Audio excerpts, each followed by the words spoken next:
The seasons were changing on the island of Sodor. The leaves had begun to change from green to brown, and the air was going from warm to crisp. One evening, Thomas the tank engine was feeling restless as he shunted freight cars in the yard. Ugh, summer's almost over and I hadn't had any real fun. You're a fussy little engine, Thomas. We're not here to have fun. We're here to work.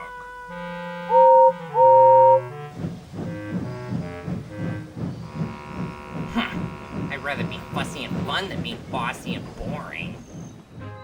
The next day, Sir Topham Hatt gathered some engines at Elsbridge to make a special announcement. There's going to be an extension of Thomas's branch line that can support both small and large tender engines opening tomorrow. And I need an engine to check the signals on the new line to see that they're all working properly. Do I have a volunteer? Huh! No way I'm going on any silly branch lines. But what about the time you took a goods train down the line to Farmer McColl's? In the wrong direction. That was one time, okay?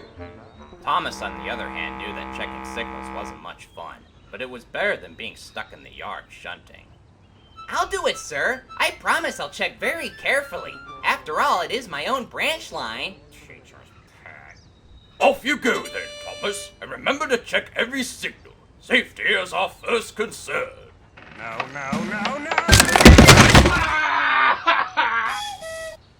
Soon Thomas was chuffing down the extension of his branch line whistling merrily.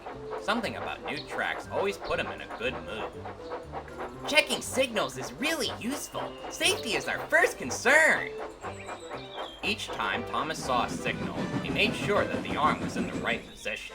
He also checked that the signal lamp was working, so it could be seen at night. If the arm was up and the lamp was red, that meant danger.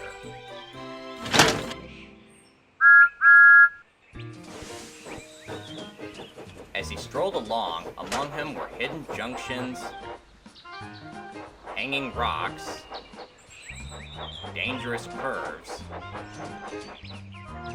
and steep hills. This is supposed to be safe? Thomas had almost reached the end of the new tracks when he saw a sign for a carnival. There was nothing he loved more than a carnival. Ooh, how exciting! Oh, but I gotta check the rest of the signals. What do I do? I don't need it. I don't need it. I definitely don't need it. I don't need it. I don't need it. I don't need it. I don't need it. Come on, Thomas. We gotta check the rest of the signals on the new branch. Carnival Capers, here I come! Oh, a flipping horse. When Thomas arrived at the carnival, everything in his sight was just splendid. There were games, rides, clowns, the brass clown, and cotton candy, and lots of children were there too. Look, everyone, it's Thomas! The children ran up near the fence between the tracks and the fairgrounds to see him up close and personal. Don't worry, my autographs are free! Notice me, somebody, please! Not my children!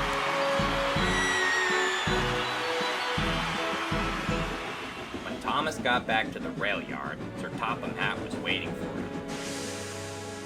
You've been gone for a long time, Thomas. You must have done a very thorough job checking the signals on the new line. Yes, sir. But then he realized he had forgotten to go back and finish the job. He had broken his promise. But how could he tell that to Sir Topham Hatt?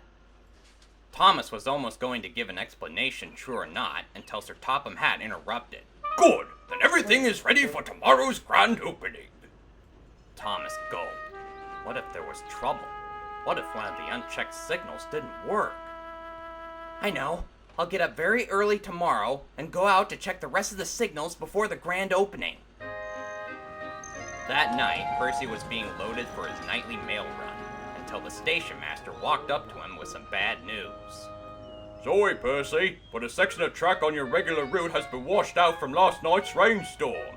Aw, but how am I going to get these letters and parcels delivered?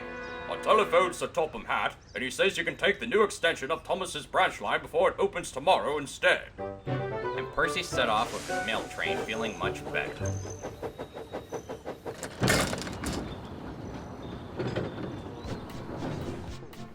The rain fell heavily that night as Percy chuffed down the new track.